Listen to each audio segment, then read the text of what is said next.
Imagine you're thinking to yourself, oh, if I just marry this woman, if I can just head to the altar with that man, then I know I'll be happy for the rest of my life. Congratulations, you are going to be massively disappointed. Paul Tripp asking a rather profound question that so many of us, myself included, overlook. What did I expect when I got married? From Paul Tripp, love is being willing to have your life complicated by the needs and struggles of your husband or wife without impatience or anger. What is the point of marriage? It is not to be served, it is to serve. Hey, anybody else thinking about Philippians 2 right now? Jesus Christ, he did not come to be served. He came to be a servant to the point of laying down his life.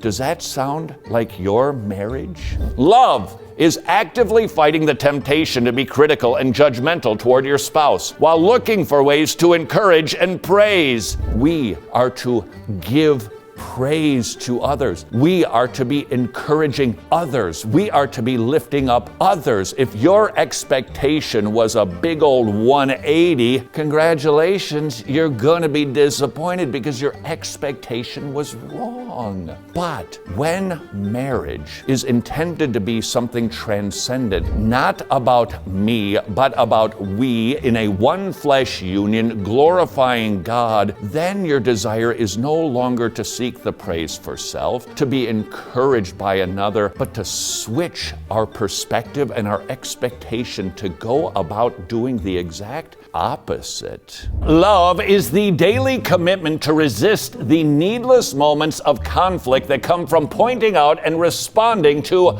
minor offenses. How minor can our perceived offenses be? Let me demonstrate. If you are in the room with me and you're just trying to eat a protein bar, this thing right at the crinkle,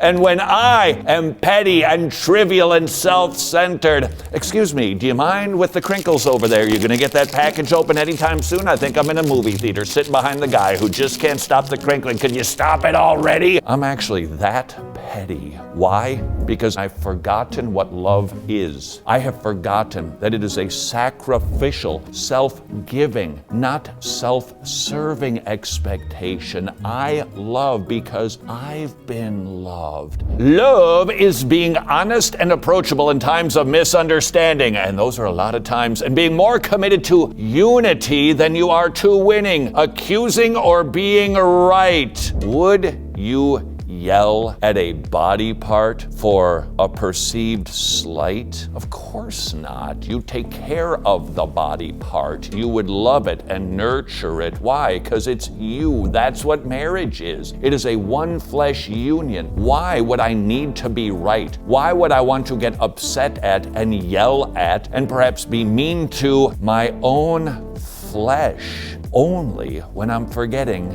what marriage is. Number 5 from Paul Tripp, love is a daily commitment to admit your sin, weakness, and failure, and to resist the temptation to offer an excuse or shift the blame. Number 6, love means being willing, when confronted by your spouse, to examine your heart rather than rising to your defense or shifting the focus. Number 7, love is being unwilling to do what is wrong when you have been wronged, but to look for concrete and specific ways to overcome evil with good. How hard is that? It's impossible when you expected marriage to be about vous.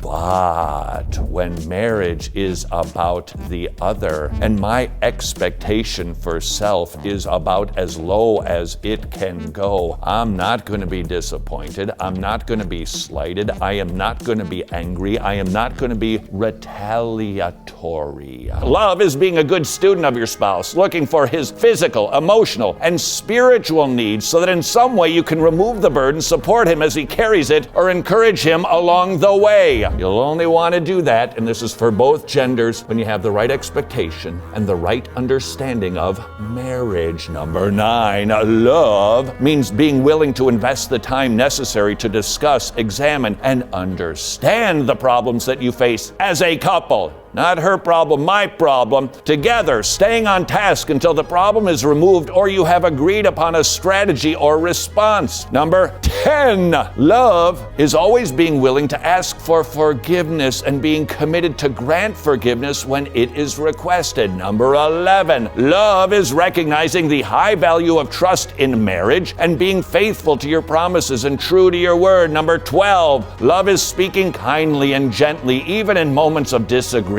refusing to attack your spouse's character or assault his or her intelligence. If you have been sinning against your spouse because of your unbiblical expectations, it is time to say, I am sorry, dear. Will you forgive me, honey? And then stop acting like that. Start acting like Jesus, who did not come to be served, but to serve and lay down his life as a ransom for sinners. The only way you will desire to do those two things is by staring at Jesus with unveiled face. Look at the diamond of heaven, who not only looks upon this sinful planet, he entered our world, taking on human flesh to live a perfect life, to die a brutal death for me.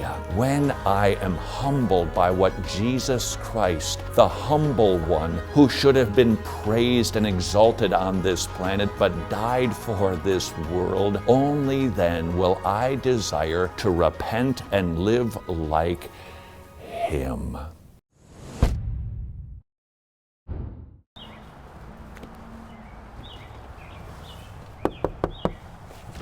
I'll be needing to see some identification, young man. Why? Because you, my friend, are a lawbreaker. No, I'm not. You are, according to this video from Ray Comfort.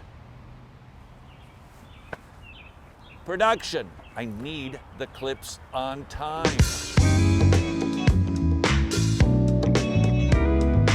911, what's your emergency? We met about Yeah, he asked me to this. become a gospel partner, and he took my credit card.